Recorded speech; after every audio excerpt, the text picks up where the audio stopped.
All right, there we go. So I'm going to try to keep this very concise and to the point today.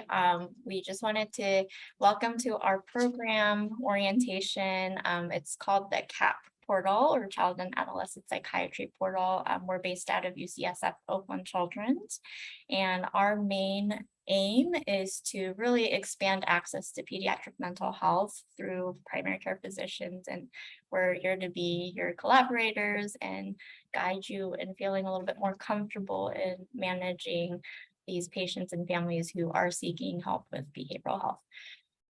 Okay, so I don't think I need to preach to the choir here, but I think about 20% or more of your patient population who comes to the primary care clinic is seeking help for any kind of mental health conditions or behavioral health challenges.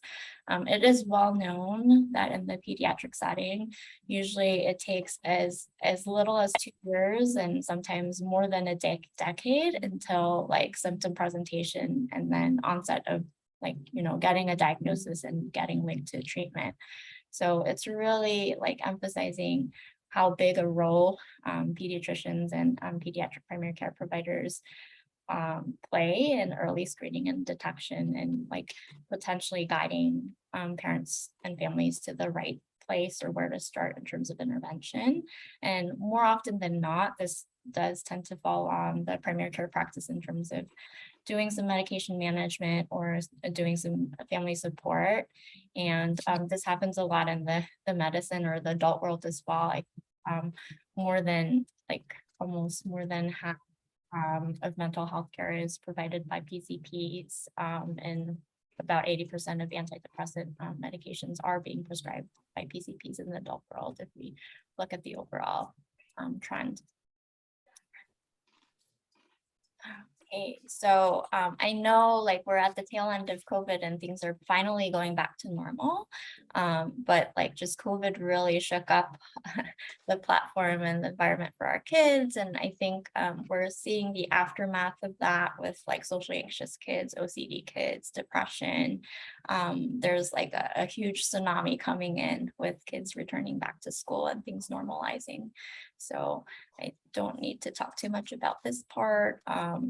During the pandemic, I think a lot of families really struggled to connect to mental health care. And like the top reason coming out of the survey last summer was that they couldn't find a provider. And that still remains to be true. Most of our specialty mental health care providers, whether they're psychiatrists or therapists, were all backed up with a waiting list and no one can really get in. That is the reality of things. And the other side of this is that the families are really busy and can't get time off from work or like financial reasons, insurance barriers. Those are all like real problems in this current situation. So this is just to give you an idea of what the shortage is with child and adolescent psychiatrists in the US and in California. As you can see, most of the state and most of the US across the board is just all red. We're in severe shortage. I believe there's only we have like more than 5 times the demand than the supply we have for psychiatrists, and especially child and adolescent psychiatrists in the country. There are a couple of counties in California that are yellow, which is slightly better than severe shortage areas, but there's also counties up here that are in the gray zone where they have 0 child and adolescent psychiatrists. And that really emphasizes why we want to reach out to primary care providers so we can collaborate with you to touch these patients. So child psychiatry access programs, this is not a new concept. It's been around for about 20 years. Our program has been developed based off of the Massachusetts program and the Washington State program. And as you can see, there are a lot of other states throughout the country that are operating in a similar capacity to ours.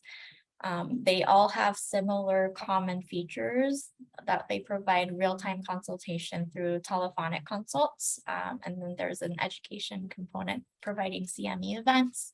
And then the last pillar that some states have and some states don't are the resource referrals and care coordination aspect of things. Our program is fairly new. I think we launched in 2019, the fall of 2019, and we're expanding and growing rapidly. And we have all three pillars. The third pillar is still growing. So I know the care coordination aspect is a very high demand. We can't overpromise, but we have some capacity, and we're going to talk a little bit about that in the following slides. So on the right, it shows a little map of our enrolled primary care practices. Still, we have a lot aggregated, majority in the Bay Area. We're expanding to Central Valley. We have a couple in Northern California as well, that's bordering Oregon, as far as Oregon. And we plan on expanding to Southern California as well in the future. So like I said, we have a couple pillars. The primary focus that we started off with was the real-time telephonic consultation between the psychiatrist and the pediatrician and the pediatric nurse practitioners. But also we developed some additional service areas with a psychologist consultation, and also a care coordination piece. And we do a lot of educational events monthly through webinars and project echoes that I will be explaining a little bit further. I'm going to skip this slide.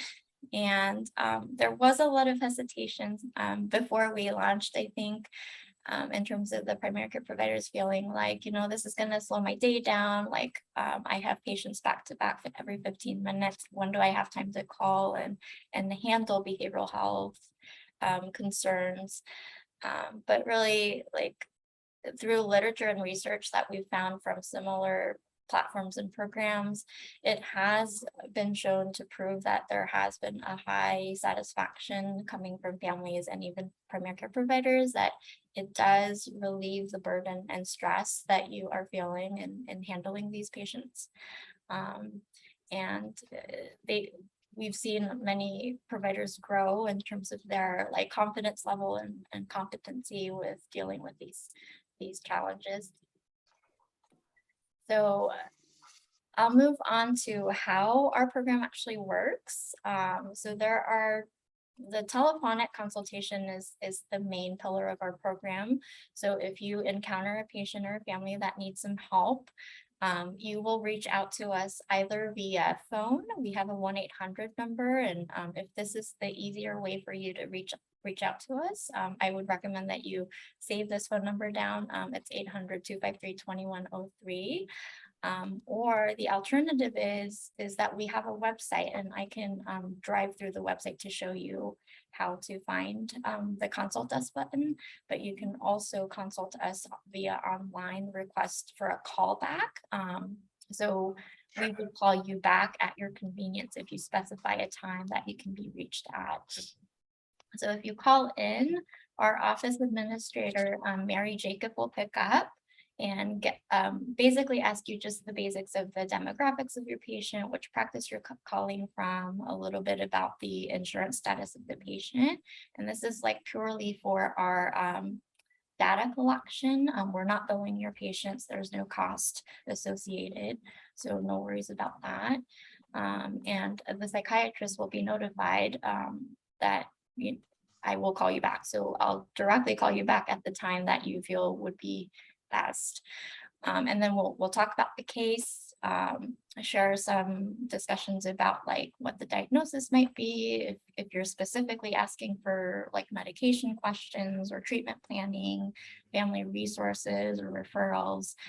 We will discuss that verbally, and then the call will end and I will type up a very brief report about what we had discussed and what the recommendations were, and we'll either fax it back to your practice or email it, whichever is your preferred method of receiving the report back.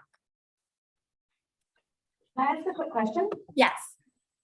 So is it appropriate for a medical assistant to call ahead and give those brief demographics and the time that we can communicate? That Or- would be fine, yes. So some providers, if they have office staff who can call on behalf of you, can provide the brief demographics and callback time. Some providers prefer to just sit online and type it in and specify like what time 2 p.m. works better for me, or Wednesday at 5 p.m. is well, 4:30 p.m. is better for me. So as long as you have that information available, we will return the call. And if I say this particular time would be good for me, how much time between me calling or putting the online request? Like, can I say in a half an hour, or should I say tomorrow? Theoretically, yes, that all works as long as we don't already have a call scheduled at that same time. So there's usually one psychiatrist manning the phone line on each day of the week. So for example, I'm a Wednesday person today. And if you request a 12:15 appointment, but I happen to be tied up in one of these meetings, we will probably call you back and rearrange a time that would work if you would be flexible on a different hour or a different day. So if that happens, we will contact you right away. If not, we will call you back on the dot as possible. If it's 12:15 or 12:30, we will try to arrange that time for you. Okay, thank you. Yeah. So information that you're going to be asked by phone is like patient demographics, so name, date of birth, the county the patient resides in, the insurance plan that they are with. Sometimes we do collect the ethnicity and racial background and the racial match with the primary care provider. And that's all for our research purposes for data collection and our utilization of this program. In the long term, we want this to be a longevity, like long living program. We're currently funded through a couple of grants and philanthropic funding, and it's at some point it might run out. So we want to make sure that we can go back to the insurance companies and ask for help or for state funding as well. So this is why we're doing the research piece.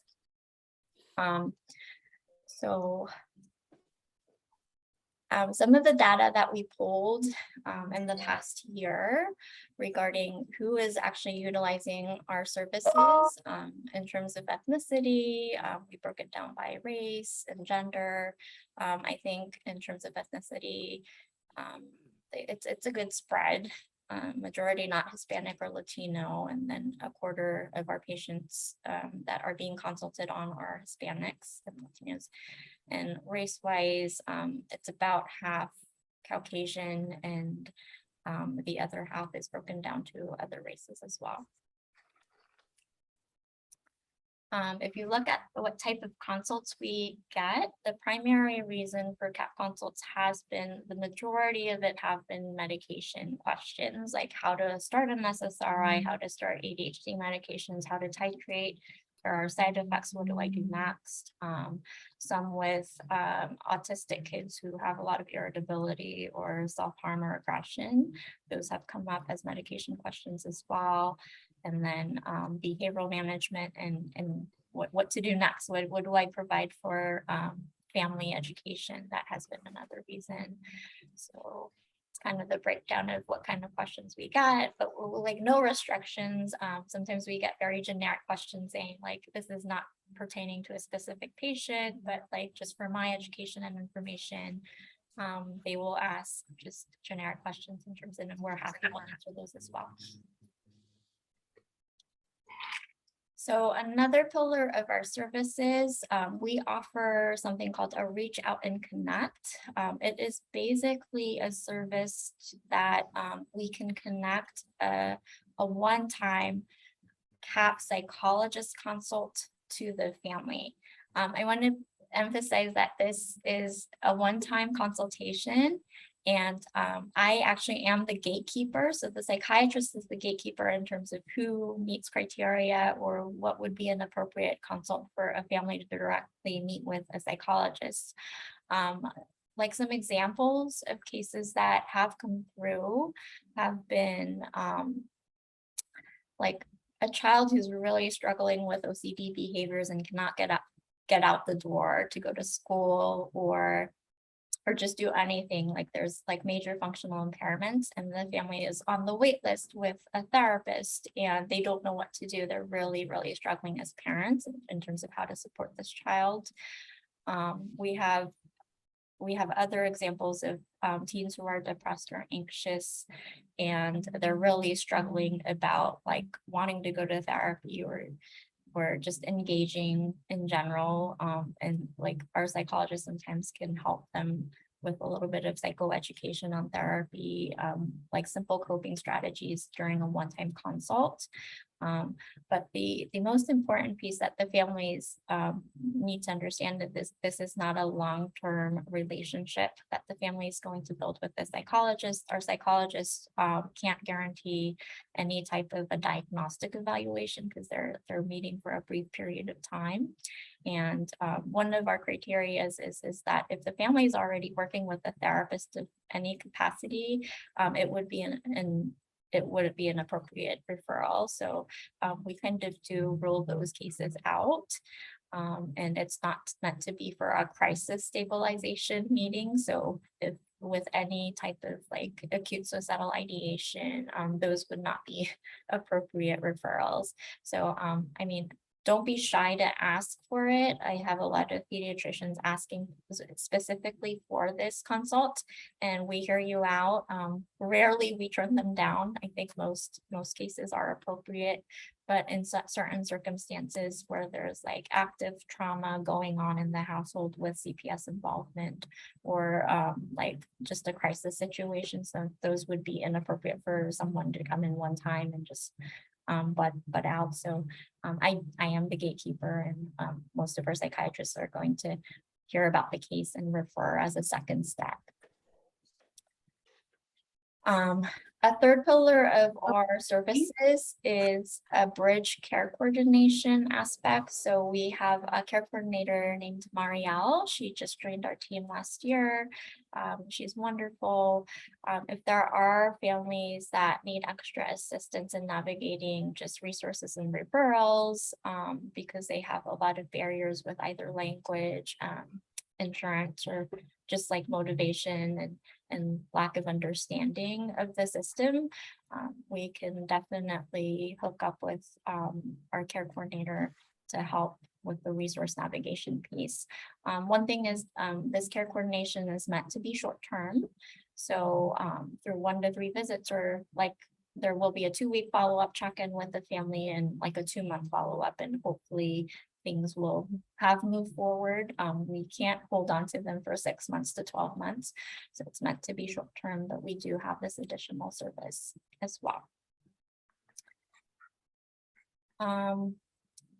As far as CMU, that's for training and educations, we have 3 different big pillars of trainings. We have a monthly Project Echo that is running yearly and biannually.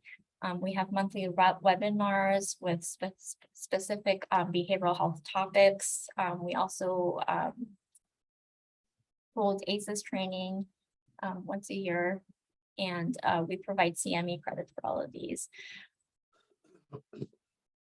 With the Project Echo model, we enroll by practices or providers, and it's a small group really meant to be like learning from each other. So someone will bring a case to the meeting and we'll do a little like 15-minute presentation on the topic by an expert, and we'll put our heads together to brainstorm like how to approach the case, like diagnostically, like management wise, and it has brought a lot of good feedback. It's a great learning experience. And the monthly webinars, you should be receiving our emails for monthly reminders. Once you do this orientation training, you will be listed on our listserv for all these CME events. So in terms of calling in for a consult, I don't really need to go over all of this. I know you all feel comfortable calling in a consult. I'm just speaking from a perspective of what would be helpful for me to hear about so I can utilize the time most efficiently. We do want to know like what your consult question is in terms of, is it on medication? Is it regarding a specific behavioral challenge? Is the family like asking for resources? And like a couple things that we want to make sure that is going on is like, is this a safety issue currently? Is it an acute safety risk in terms of acute suicidality, or like the kid is not safe because they're harming others and can't be kept safe in their current capacity? Also, this would include like any trauma history or ongoing trauma in terms of physical or sexual abuse. The specific behaviors would be the chief complaint they're coming in with, and we want to know which setting this is happening in. Is it just happening at home with the parents or a specific guardian, versus is it happening at both home and school? And then scary things, we want to know about the triggers for the behavioral challenges or whatever symptoms they are coming to you with. And if you have already conducted any type of screening tools like PHQ-9s or anxiety screeners or like pediatric symptom checklists, we would love to hear about those scores. It just gives us a more of an objective idea of where the acuity lands. And if any services the family is already connected to in terms of therapy, IEP services, school-based therapy, ABA therapy, if they have a case manager or a social worker who's already working with through your clinic, all of those would be really good information for us. So I like to pause here and kind of leave it up for questions. And if you have any sample cases that you would like to run by me as a practice run. Can you hear me well? Yes. I had a question about like when we document in the chart and we can we like specify that we contacted you and that we have received this advice from you and so on and so forth? I think a lot of providers do that, and our report will be sent to your office. We do have a disclaimer saying that, you know, this is limited history coming secondhand from the pediatric provider, and we did our best in terms of providing recommendations on behalf of that. But Sure. it depends on your practice. Like some practices like to send our report in and attach it to your medical record, but that's up to your institution's policy. So Okay.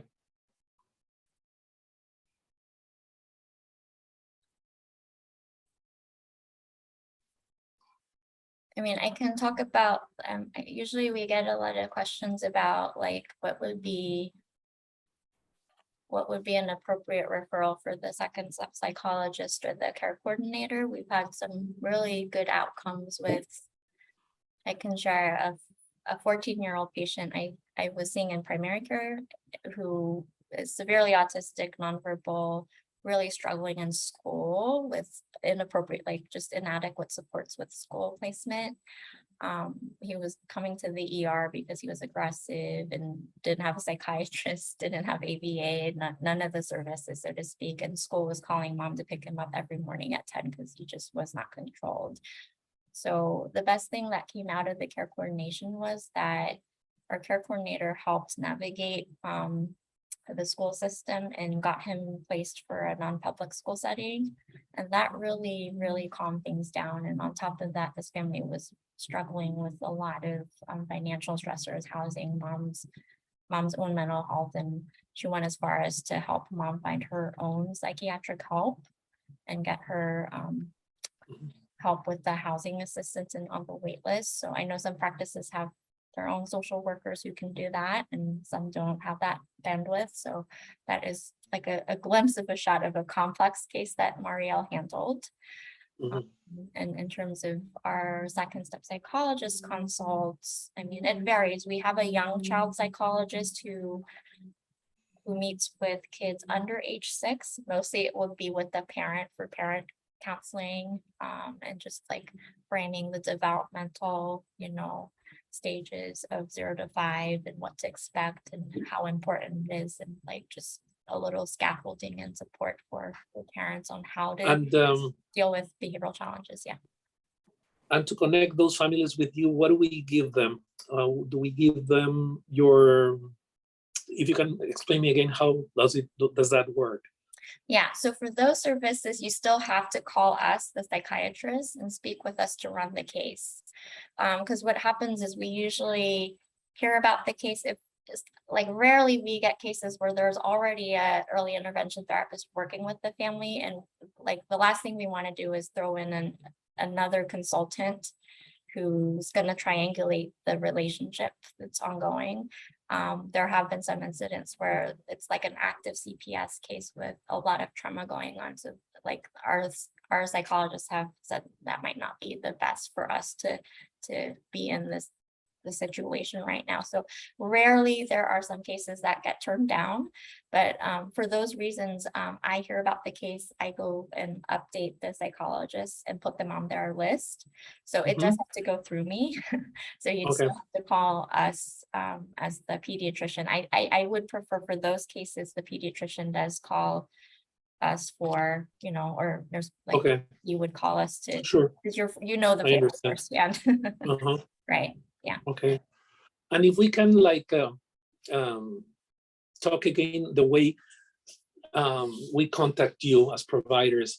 So you were saying initially that either we call the 800 number, if we have the chance to talk to you